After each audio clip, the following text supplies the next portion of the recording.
talk about trusted influence. So how you guys build and maintain your online following while keeping authenticity kind of front of mind and front of camera. Mm-hmm. So why don't we talk about how you guys got into the influencer world? How did that start? Well, I got into the influencer world before that word influencer existed. Back in 2004, it's funny, there have been so many different words for it. Like it went, before influencer, it was called content creator. There were calling people web celeb too. I don't know, I just call myself an entertainer because I entertain many different ways. And I started back in 2004, before the world of social media. It was before Instagram, right? Yeah, yep. Before Instagram, before YouTube, before Twitter, before all that jazz. And I used this service called Blogspot, or Blogger. Really? Yeah. Actually, it's also, does anybody remember, like Rosie O'Donnell used to have a blog too. And she quite famously would answer questions like Ask Ro. It was before she was on the View. And it's basically like Twitter before there was a Twitter, Blogspot. Yeah. So I joined that, and what set my site, or what set what I was doing apart was, back in 2004, people were mainly using blogs, kind of like online diaries, journals, but I didn't want to talk about myself. I wanted to talk about celebrities.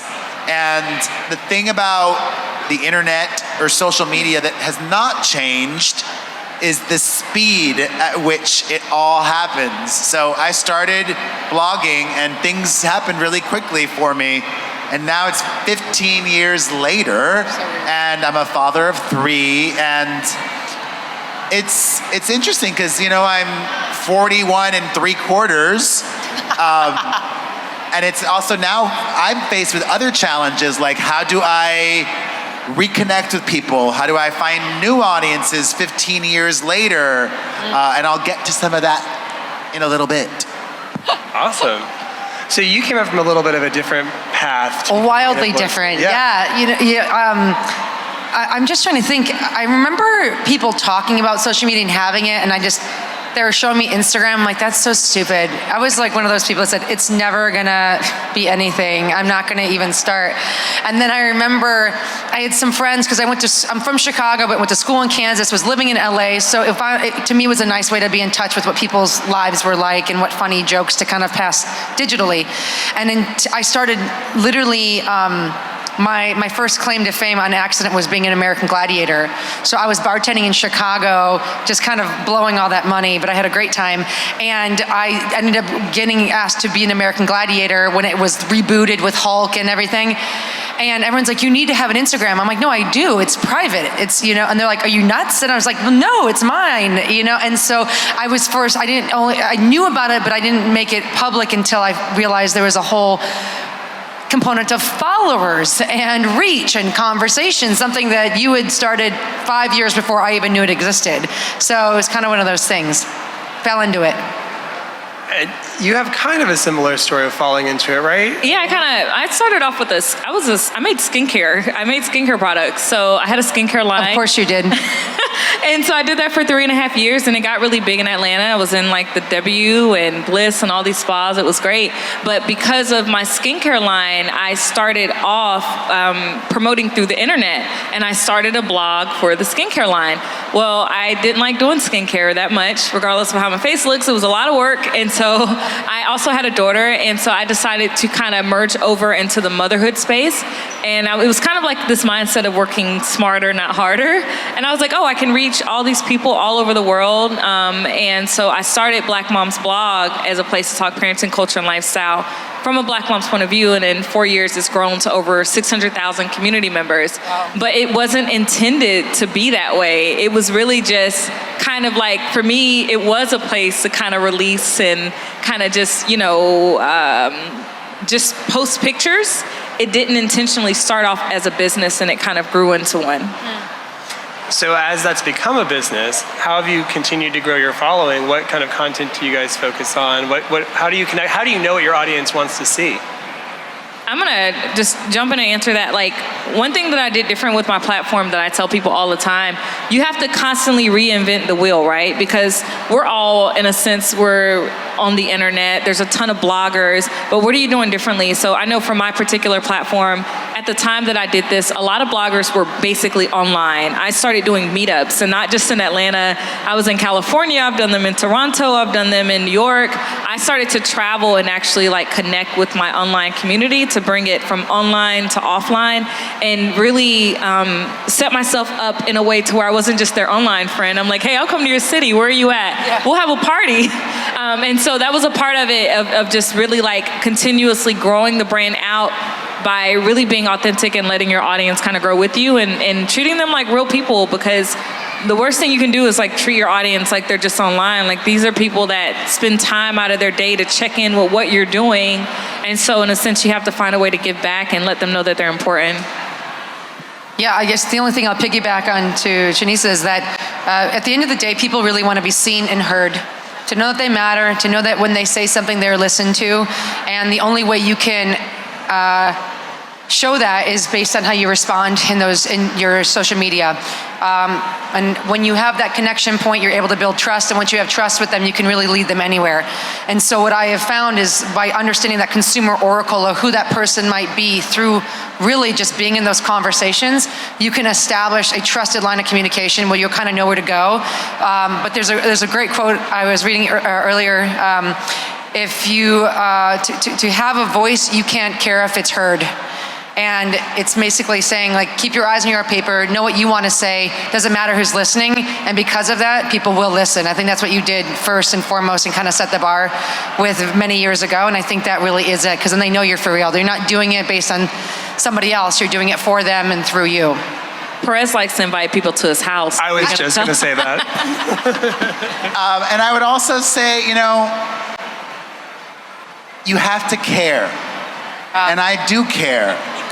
15 years later, I still care. That's why I like comments. If people leave a comment on Twitter, Facebook, Instagram, not Snapchat, but across my socials, it's me liking comments. Yeah. It's me responding back. It's not just like you put the content out there. You have to then engage with your audience with it, and people see that. And sometimes it's like, oh God, I care too much. Like, one of the things that I've been doing this year on YouTube specifically is taking advantage of this new tool, which I think I talked about last time. YouTube lets you premiere videos now. And in a premiere, you can have a live chat with your audience. Oh. So I live chat on YouTube every day. And people now are tipping me. I'm like, oh my God, you're giving me money for just chatting with you? Thank you, I'll take it. But people acknowledge that I've really been fostering this relationship with them daily and spending the time every day. So that's awesome. I still care. I mean, when I stop caring, that's when I'll just stop. I agree. So speaking of money, a lot of people think or seek out to be an influencer because they realize that brands will pay a decent amount for ad placements. How do you guys balance that with keeping yourselves authentic and monetizing your channels? I'm authentically doing anything for $1. I will promote the flat tummy tea, the detox. I don't care if it'll make you poo for a week. I expect all influencers to be full of poo, really. You might disagree. I disagree. Because I also, here's the reality. All these influencers on Instagram living such a glamorous life, that's not what I present on my Instagram. I present my real life on Instagram, but I also know that all of the influencers that are presenting a fabulous life on Instagram, most of them aren't living as fabulous a life as they want you to believe. So when they do promote the flat tummy tea or whatever it may be, oh God, they really need the money. So I'm like, okay, you need the money. I don't want you to not make your money. I'm not gonna buy that. Yeah, but that's the thing. Don't you think people can tell the difference? that you know it's just for that? I mean, when I see which Kardashian does the gummy everybody's vitamin. just doing it all for money, you know?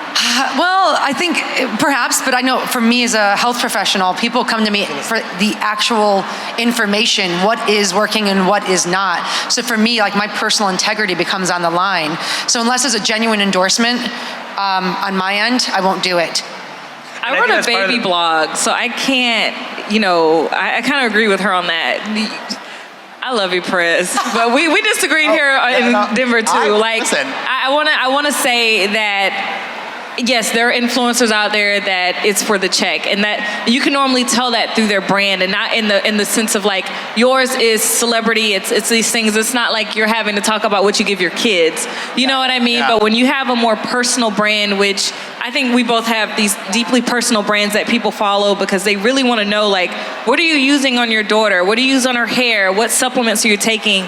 There's a way to get paid and still have integrity. So I don't know who's out there watching, but I just wanted to correct that. Everything is not for $1, and the way that you really say sustainable, because people can tell, and I know for my brand, there's certain companies that I just won't work with. I don't care what they offer me, and it's not because the money isn't right. It's because I've maybe spoken out about them before or something to where I would look like a complete hypocrite if I took them on. Not to mention, there's also a way to take the check and not, be like, hey, I really actually don't like this product, and phrase it in a way to where the company is still okay, because they want you to be honest, but they want you to make their product look good too. So it's not just about a check. It's about being honest. We're always preaching authenticity. You can't be authentic if you're just taking a check. So, but I'm honest about taking every check. Yeah, but that's the thing. People go to you because you're entertaining. You are the treat at the end of their day, like, oh, I'm going to watch Perez's stories, right? They know you're fun. They know you're bringing things to their attention. If we do that, we lose our following. Though, like, let's say, in many states, marijuana is legal for recreational use. You may not personally use marijuana, right, but if a marijuana brand said, hey, will you promote me? Will you take it? No, it's happened. If it helps, do it. I would if it does help as a tool for their health. I had a company contact me, that very example, and like I said, I run a motherhood blog, and it's not that I have any personal opinions when it comes to that, but for what they wanted me to promote, I couldn't post that on my platform. I will not promote flat tummy tea on my platform at all. So for me, that comes down to kind of guarding your personal brand. And how have you guys gotten there on your journey for your personal brand? So you kind of mentioned a little bit personal brand. So for me, it sounds like you guys are guarding your personal brand, reinforcing your personal brand. I work on the brand team, so for me, it's all about brand, right? And it makes sense that Perez can advertise the way he does, and I agree that it would be bad for your following probably to start advertising fast food. But right. What do you think that plays in the authenticity factor and the trust factor? How do you know the products that you're working with are great products? Do you try them? Do you try everything that you promote? Yeah, yes. For me, I have to know the product, know the system, know it works or not. I think though, to me, that's the easy part. That's the easy, like, is it aligned with me? The hardest thing I actually deal with is something that, again, you did from the start. Perez was unapologetic about who he was. I posted a picture of my dog saying, with a t-shirt that said puppy pride, and it was a gay pride flag, and I lost thousands of followers. And is that my fault because I was not more of myself earlier on in my social media? And by the way, it's fine if they don't want to follow that. That one element of my personality, that's my best friends, my life are gay, that they don't want to follow me, that's okay. But I've done myself a disservice by not almost like the purchasable items, that makes sense, are one category, but the bigger category and where the people that really grow are the people that are fully themselves from the start, or as much as they can be. Because I think that it doesn't matter what you're selling, they're going to trust you more. You see, if that happened to me, I am the kind of person then that next week I would put my dog in like an even gayer shirt. I've done that. I think I shared when we were in Denver chatting, I got in really good shape this year. Sometimes, life is like a friggin' roller coaster. There's ups and downs. When it comes to your health and wellness, sometimes you get off the train and then you need to get back on the train. I got off the train this year because life hit me hard. My mom was sick. My mom got even sicker. I turned to food and going on vacation to medicate myself. Thankfully, I didn't turn to drugs or alcohol, but turned into food, I gained a lot of weight. Then I lost a lot of weight, and what inspired me was this one photo that I saw of Brooke Burke, who used to be the co-host on Dancing with the Stars. And it was a photo that she posted of herself nude, wearing just like a cut-off tank top. And I reached out to the same photographer and I said, I want to recreate that photo. And I said, let me give myself a very realistic goal of 4 months. Yep. I went to 4 months without a single cheat. Oof. And I got in really good shape. I did my shoot, I posted that photo, and then I lost a lot of followers. And then I did not see the story going this direction. Yeah, I lost a lot of followers. I think I analyzed it, and what I realized is my audience is predominantly female, and I think some of my female audience is uncomfortable with gay male sexuality.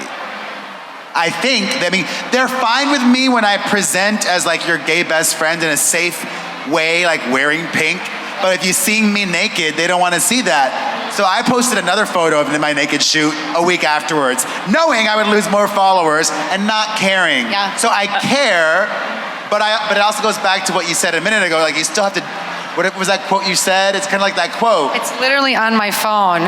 It's like I care, but I'm still gonna do what makes me happy. I think to gain your own voice, forget about having it heard. Exactly. To bring it back a little bit to what Sean asked. Right. Sean's still here. Bring it back around. Hi, Sean. If when it comes to people sending you products and you're trying to figure out like, okay, how do you try something out and still get paid for it and still be honest if you don't like it? There's a way to do that, right? Because in truth, when a company sends you a product, yes, they want you to give an honest review. They want you to say, I love this product. But if you don't love it, there's a way to say that. Like, I'm trying to give an example. Like, let's say like for me, this didn't work, but I can see how it'd be really great. Exactly. Maybe you're in a climate where it's drier, la la la la. Yeah. That's pretty much what it is. So it's just it goes back to that level of authenticity. And for myself, my platform, because I am reviewing childcare products for parents, I'm not gonna lie to them. And I'm gonna tell them, hey, this, like you said, this didn't work for me, but this may work if you're in this situation, A, B, C, D, E. And so you have to give options, but you have to be honest, at least in what, and I will only speak for my brand because I am talking to parents. I have a child. I would never suggest a parent use something for a check. I just couldn't do that. But I would tell them, hey, this is how it works in my household. So That's how you stay authentic and do that too. So influencers and authenticity is key. Do you guys feel you have a responsibility to kind of inform your audience or shepherd your audience with trends or? Yes. I think that everybody follows. You're following my following. And I hate that word following. I always say like community members, because the same way we're talking about, they're kind of like our online family. Saying that somebody's just following you is kind of like, I don't know, I don't like the way that sounds. So I do feel that we have this level of responsibility to take our audience in a direction that we feel is good, because we have been put in this elevated space to be able to share our opinion. And I don't know if any of you have ever read Malcolm Gladwell's Outliers, but he talks about the 10,000 hour rule, to where if you put 10,000 hours into anything, you become an expert, right? And so at the point of how long I've been doing what I'm doing, I consider myself an expert in motherhood. I am a moderator on HLN, CNN. I talk about motherhood on there.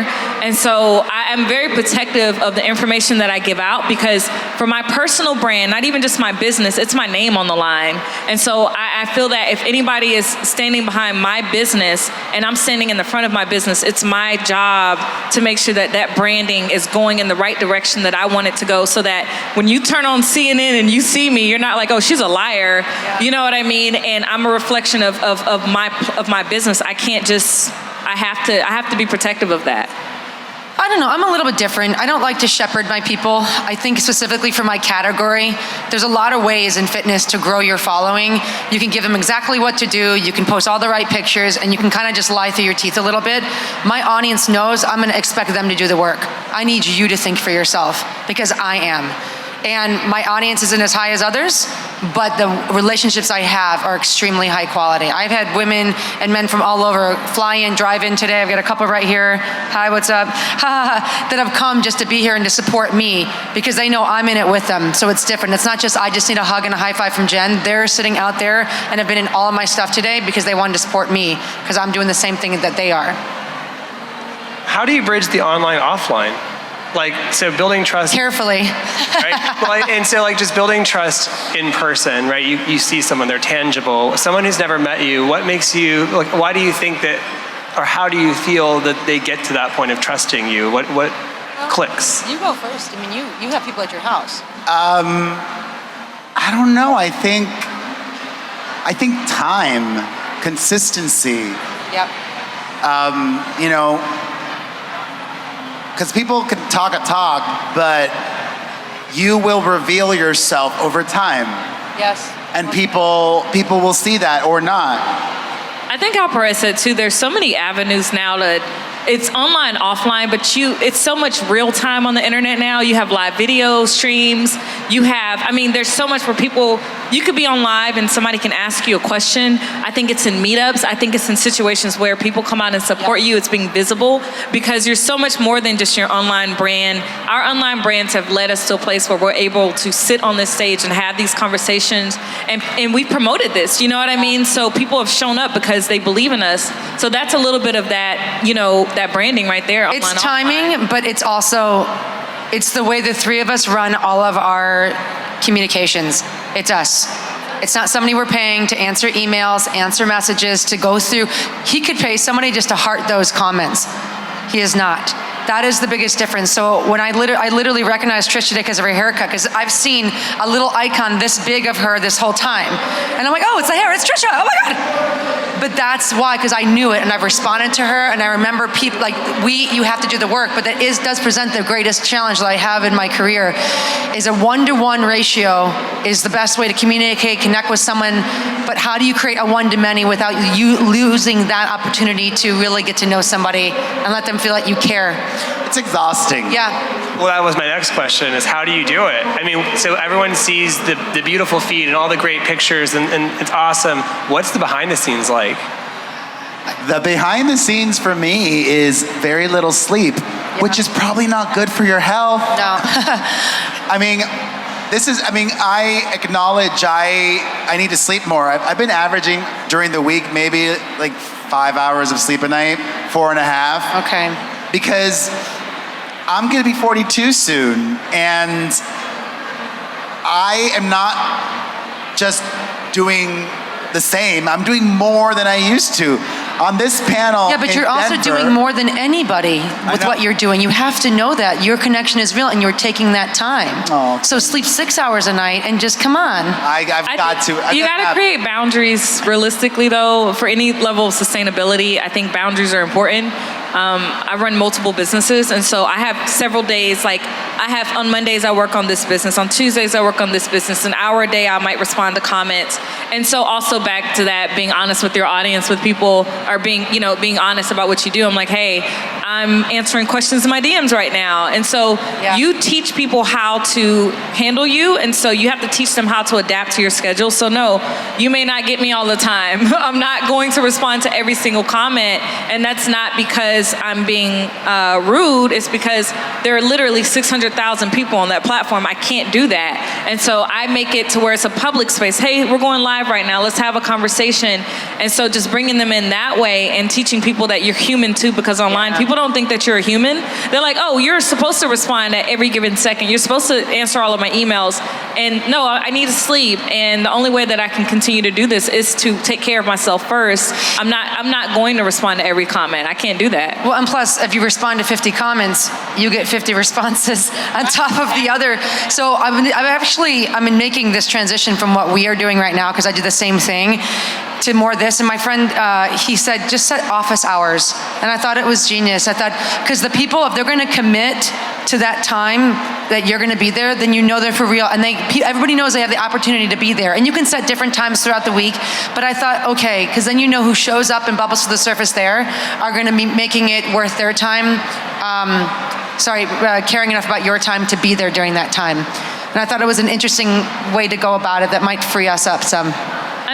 Also, like, you know, it's like the burnout. Like I said, I had my first business in skincare. I burnt out. I was doing way too much. And then you see people have meltdowns online. It's because they're tired and they're burnt. You know what I mean? Don't burn yourself out. It literally will have the most negative effect on your business. And you're sitting there like running around in circles trying to figure out what's going on. And it's because you're not really thriving in your business. You're surviving in your business. You're waking up like stressed and anxious versus waking up and feeling good about what you're doing because you're stressed. Like you have everything you do in life, you have to set a level of boundaries. That's wellness. You got to work on that. I'm a work in progress. Yeah. Well, you know, like I'm even on TikTok now. That's a little update. You did it since Denver? I downloaded it and I got rid of it. On this panel in Denver, I talked about Perez has no boundaries. Feeling this pressure to join TikTok. But let me tell you something.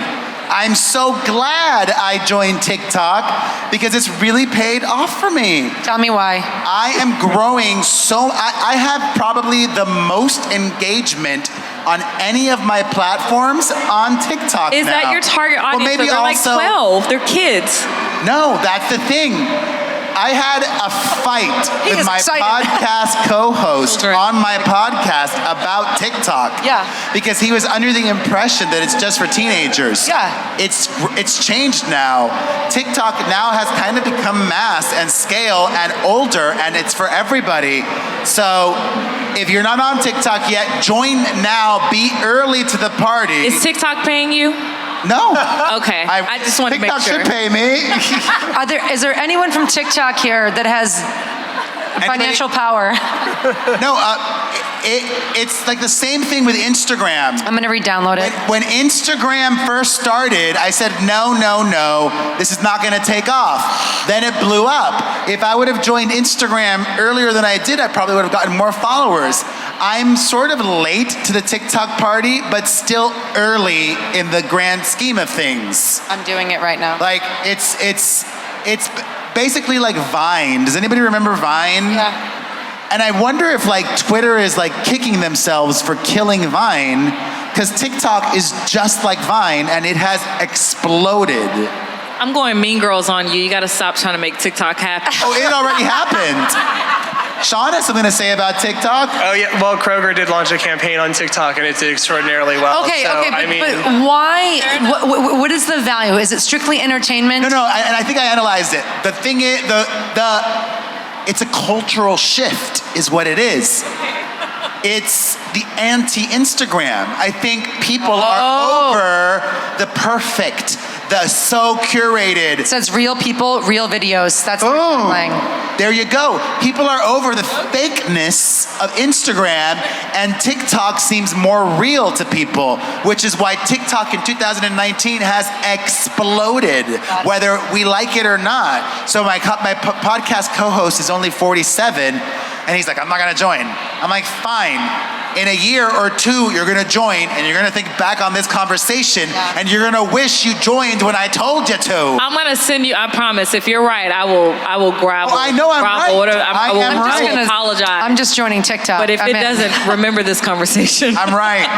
It's already blown up. It still skews young, but actually, I'll show you right now. I'll show you my activity page of like who liked and commented, and it's not just young people. I'm fascinated, yeah. Look, real quick. So we're going on TikTok. This is my inbox, right? You can tell by their photos. These are not teenagers. No. Like these are people in their 20s and 30s. These are grown-ups, Sean, guys. take your panel back. Right. Okay. So what do you think the poll is? Why do you think new social platforms? Where does it come from? Like where does the audience? Why do they shift? Why do they leave? It's just history. It's just human nature. It's just what happens. It's like television, right? Social media is television. A TV show can only, I mean, there are the exceptions to the rule, and you have those TV shows that run 15, 20, there's no, like the Today Show or whatever. Yeah. There are those real special exceptions of programs that run a ridiculously long amount of time, but most shows have they're run and then they're over, and then But the new shows come. I think this is a good way to segue into saying you don't own social media, own your audience. So you have to find a way to convert your audience on social media to your email list, because he's right. At any point, Instagram, Facebook, Twitter, TikTok, Vine, Periscope, I mean, the list goes on for all these platforms that disappear. You don't own that audience, but you do own your email list.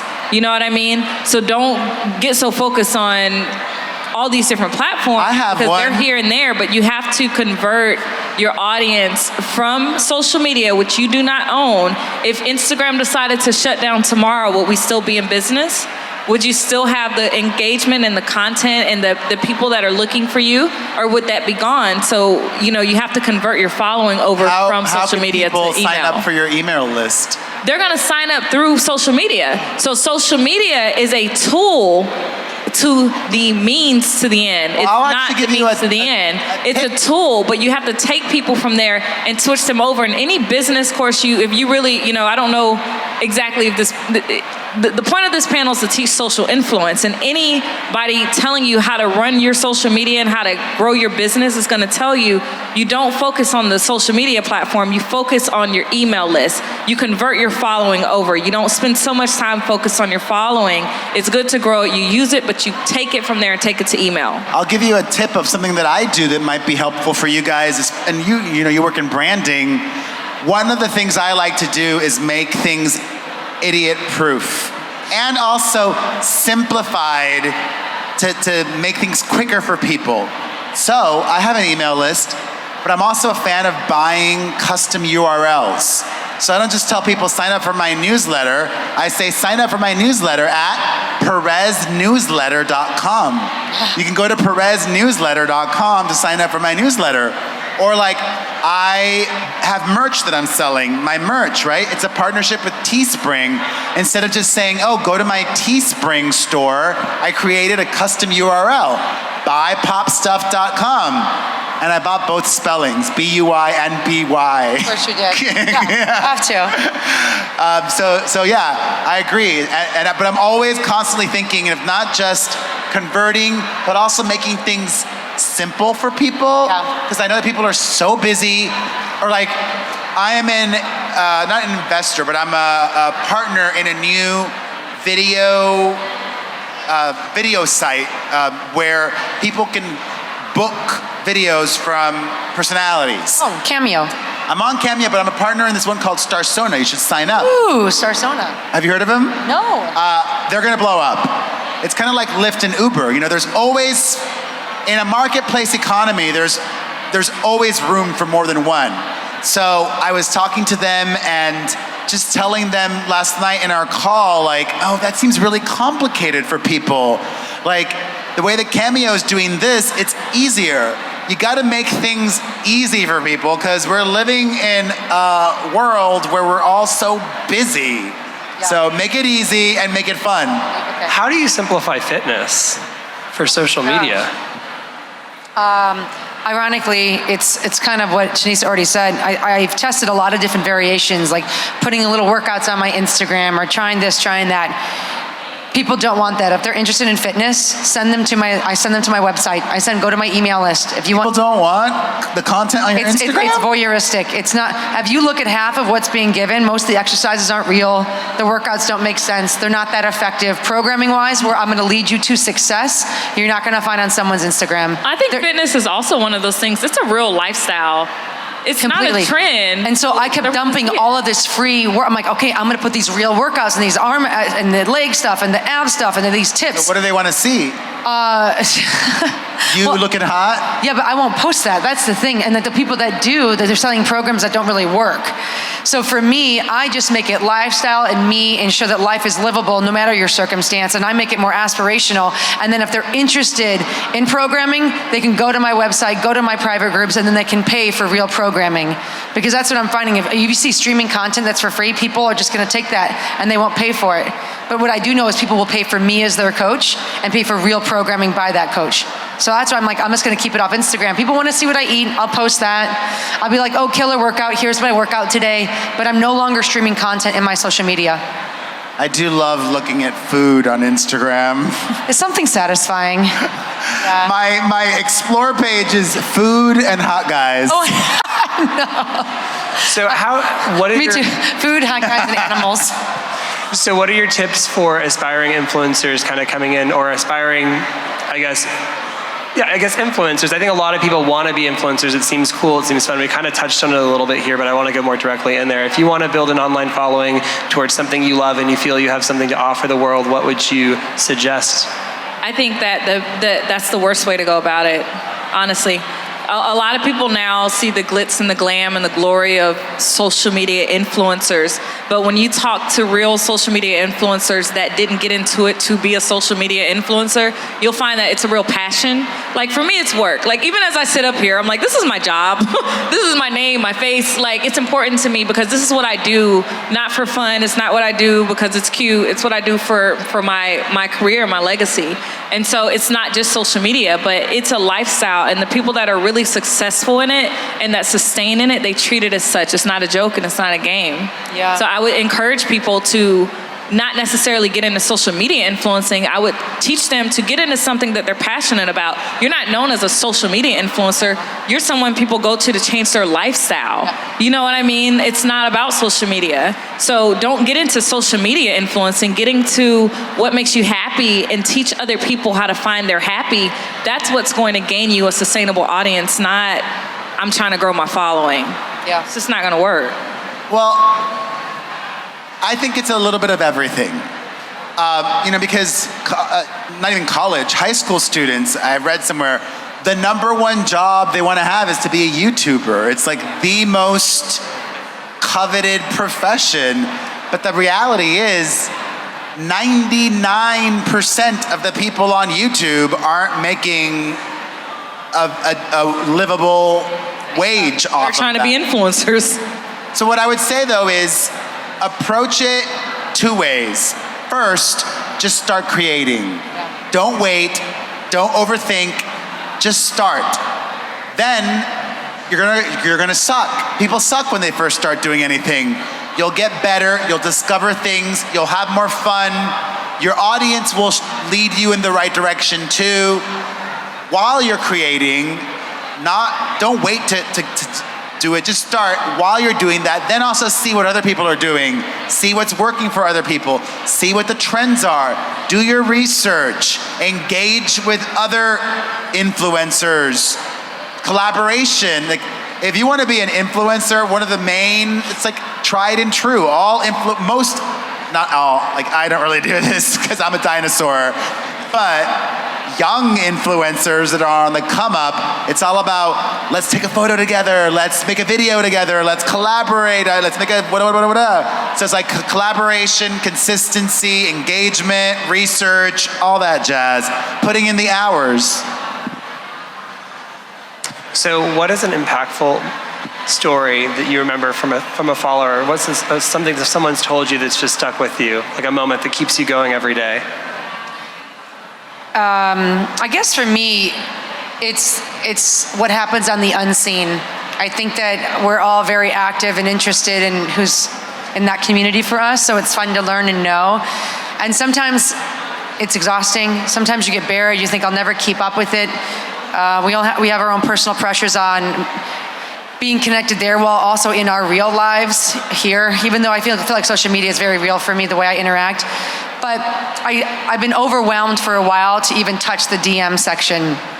I am bombarded.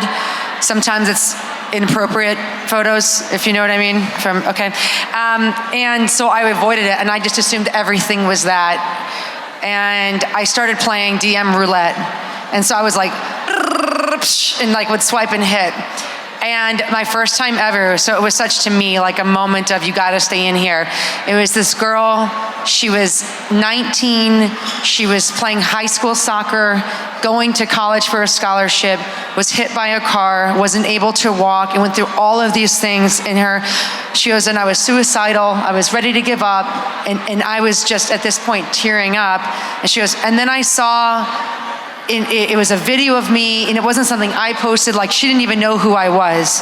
And then I think it's the power of true influence. It was somewhere on someone else's feed on a YouTube channel from far place away. And she's like, what you said changed everything. And I'm healing and I'm better now. And I thought, oh my gosh, I keep making this about me. What's my post? What's my perfect outfit? What's my perfect speech? Being who I was in a natural conversation just like this literally shifted someone's life. And I think that we overlook that we all have the power to do that, because she didn't know I was a television star or had any of this going on. She just saw me as another girl talking through a hardship that she related to.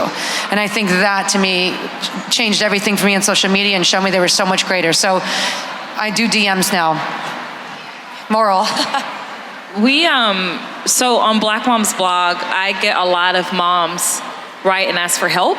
And so I'm always, and I'm sure y'all have experienced this, where people want you to like repost their GoFundMes, and it's really uncomfortable because you don't really know, like, is this person telling the truth?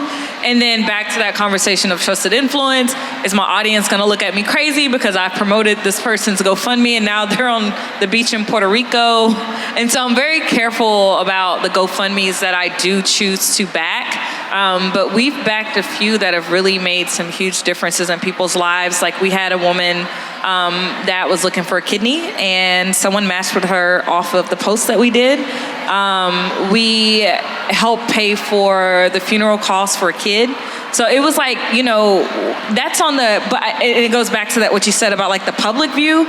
Those are some of the things that we touch on the public view, but behind the scenes, like, I had someone that I know, she's an artist, and I had this really hard conversation with her last year about, just putting herself out there more and like stop, because a lot of people operate out of fear. They're like, I'm not doing well, but then when you see what they're doing, they're not being consistent, they're not taking the photos, they're not doing anything, and they're like, why isn't this working for me? And so a lot of times people come to us and they just want you to tell you it's okay, like, oh, it's okay, you're doing fine. I'm like, no, you're not doing fine, you need to do better. And I told her that, I was like, you need to change your whole method, because your method sucks, and that's why you're failing.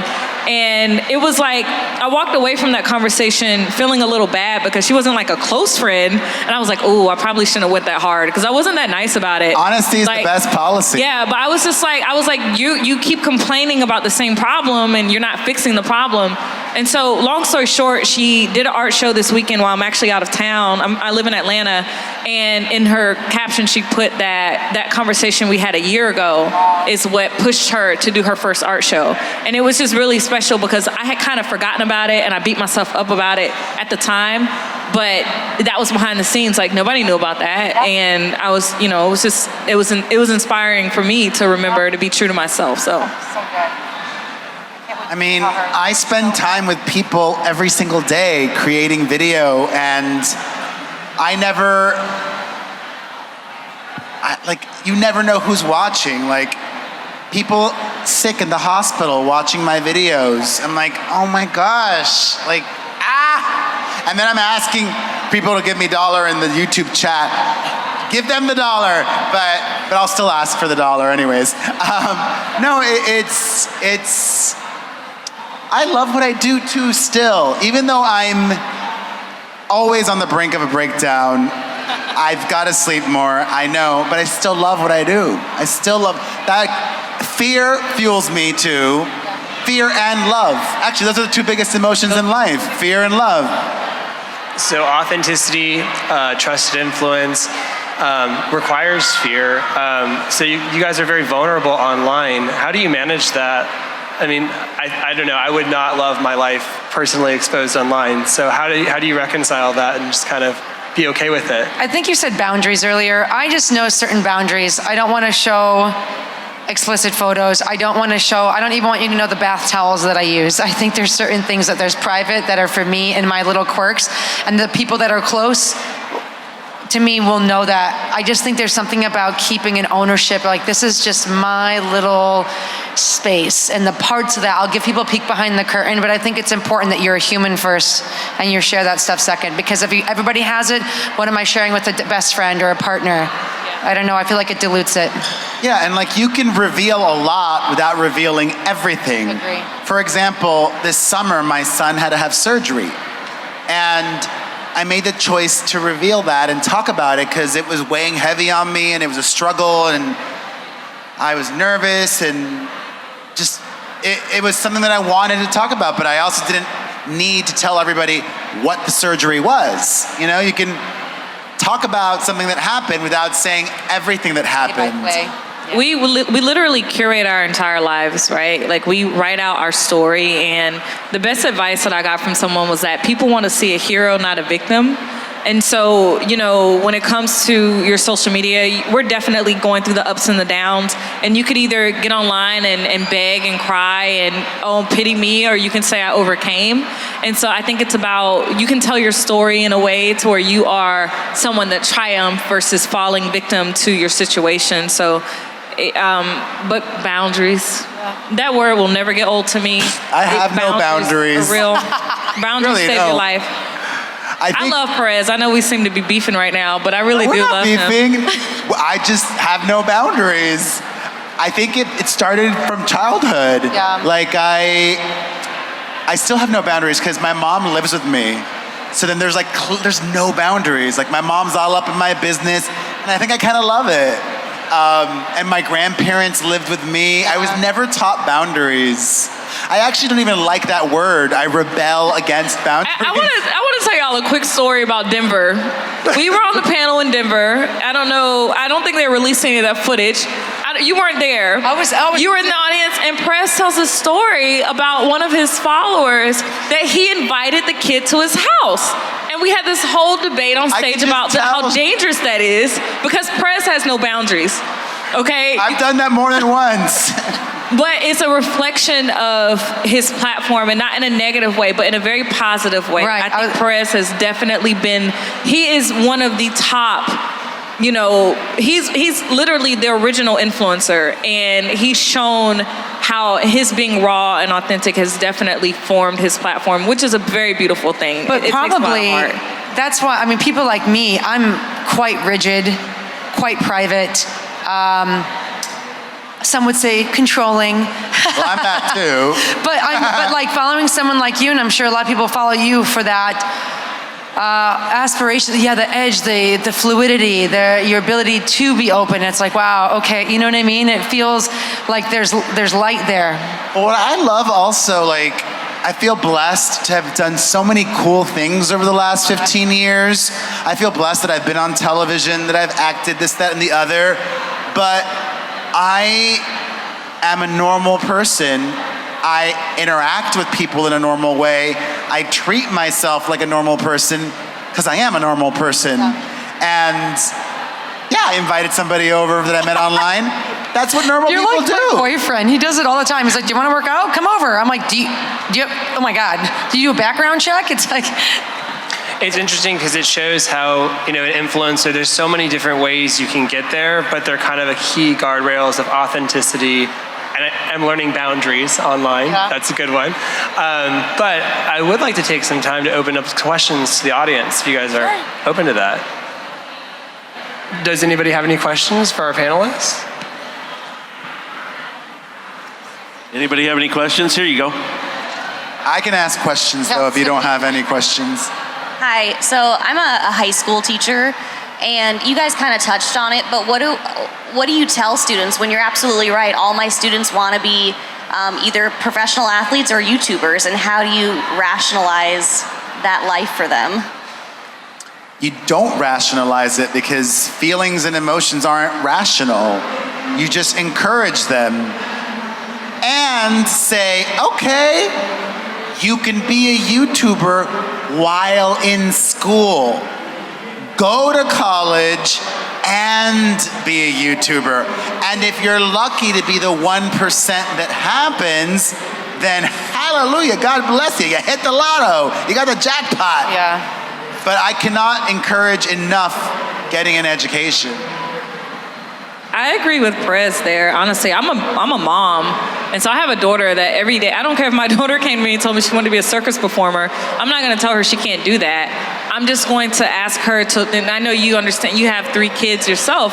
You never tell people what they can't do. You just make it aware of the real work that's involved with it and still encourage the education. Have a backup plan. Okay, you want to be a YouTuber. Why don't you find a YouTuber that will mentor you? Why don't you ask those questions about what it really looks like? Because it's not just posting videos. You have to edit those videos. You have to have the lighting. You have to spend the money. You have to show up to the events. You have to build that out. So maybe even for yourself as a teacher, I feel like there's another generation that doesn't understand that it is a career, that it can happen, but incorporating that into while we're also pushing for them to go to school to be teachers and doctors and lawyers, say, okay, well, this is what it looks like to be an influencer or YouTuber. This is the work that's required. So don't necessarily tell them they can't do it, but help them to see the real world perspective of how it can happen. I don't know, I'd kind of trick them. I think sometimes you got to give people what they think they need in order to provide them with what really is better for them. And I would honestly say, I had people say like, oh, I want to be the next so-and-so, right? It's like, you got to be the first you. We don't need a next, we need a you. And if you're gonna be that only you gotta be here, you gotta think about what you want, you gotta be curious, you get excited about them being excited about themselves and be like, and that's the only way you'll be that YouTube star. Because by the way, by the time they graduate, they'll grow into their mind and their heart, they'll start to see other things out there outside of YouTube, and they're either A, be like, oh, I don't wanna do that at all, or B, really pursue something that they're excited about outside of that, or C, actually do it. And that might happen, but put the focus back on them. Be like, that sounds awesome. What do you bring to the table? The only you. What are those things that you can build out in yourself? And they'll find their way back to themselves again. Absolutely. I also tell young people, because I love musical theater, I quote a line from the musical Gypsy. Has anybody seen that? There's a line that goes, you gotta get a gimmick if you wanna get ahead. Yeah. And there is a truth there, but not really. What I say to them is, the gimmick is you. The gimmick is how you do things differently. And it sounds silly, but cliches exist for a reason. Every single person is different. You could have people, like I'm here today and somebody right now in Australia could come up with the new genius idea that's never been thought of before. We both had it miraculously at the same time. But me and that other person can execute this idea in completely different ways. So that tells me the idea is not special. You and how you execute the idea are what's special. The bread owl at the grocery store. There's like 40 brands of bread, and they're all in business. There's so much bread. Why do we need all that bread? That's great. I'm gonna use that. What other questions do we have for our panel, guys? Anybody else? If no one's got one, I've got a quick question. Yeah. You guys have done a great job of talking about how you use your platforms to be positive influencers and in different ways.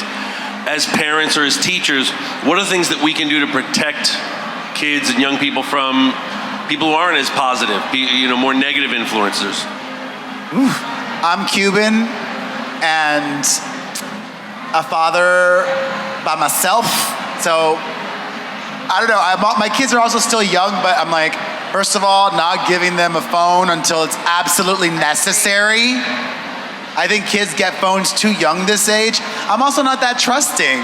Like, sure, I'll set up a play date, or sure, I'll let you hang out with so-and-so, but I'm coming with you. I'm not gonna leave you there alone, and I'm not gonna trust them or let them drop you off later. No, you don't need a phone.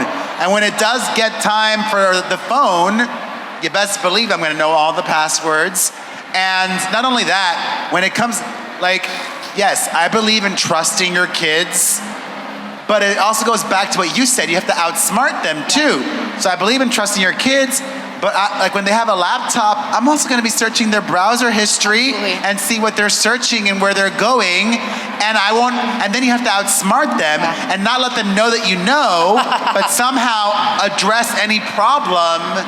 Like, if I saw my kid, for whatever reason, doing something really wrong, if I snooped my way there, I couldn't necessarily tell them. Come about it in a different way. But yeah, I need to use your laptop real quick. Then, then I just Oh. Shanicia, how do you feel about that from the mom blog perspective? Listen, we're gonna talk later, okay? Actually, I talk to my audience about this a lot. I think that I do agree with Perez in the sense that we have to get back to more like boundaries once again with kids. I think kids now, there's a way to raise your kids up and teach them to be free spirits and still have discipline. I think the world is like completely lacking discipline right now. But at the same time, treating them like humans. Have real conversations with your kids, okay, about the dangers of the internet, and that's not going to fix the problem, but treat them like humans that understand, that can comprehend, that understand certain things. Don't put them in a box. You can't lock them in a box, but have the conversation and be disciplined with them. Don't be afraid. You're the parent, they're the child. I'm sorry, I still live by that rule. I don't care how old you are. Yeah. Be a parent. Be a parent and yes, check behind them and make sure they're doing what they're supposed to do, and that'll help it out, so. I guess my only add-on, more than ever, we have a higher rate of teen suicide than we've ever had in our nation's history. You don't hear kids committing suicide in Africa or in other third world countries because there's purpose and they're not surrounded with cell phones that they're comparing themselves with somebody else. They're not being bullied online. And I think the number one thing my parents did, although at the time it annoyed me, as a kid, they were very involved in my life. We had every single dinner together. We weren't allowed, I didn't have a cell phone until I went to college, and I only got it because I was out of state. But they were very connected. And I felt important to them. And your value of the people in your lives, whether you have children or friends, whatever, that value that you possess from those loved ones will outweigh what anyone could possibly say about me on here. And I think that was the biggest thing. Oh, thank you. That's really the biggest thing. Well, thank you so much for taking the time to join us. Thank you. And thank you. Thank you, guys. Thank you, everybody. This is wonderful. I'll be back on this panel at 4:30? 5:30. Oh, wait, are you at 5:30? Yeah, I'm in at an hour, 5:30. you're back. I'm at the LGBT. There's an LGBT. We're going to get gay here. I love it. He's Later. 4:30, I'm 5:30, and she's done. Bye, you guys. Thanks for everything. Let's give them a big round of applause.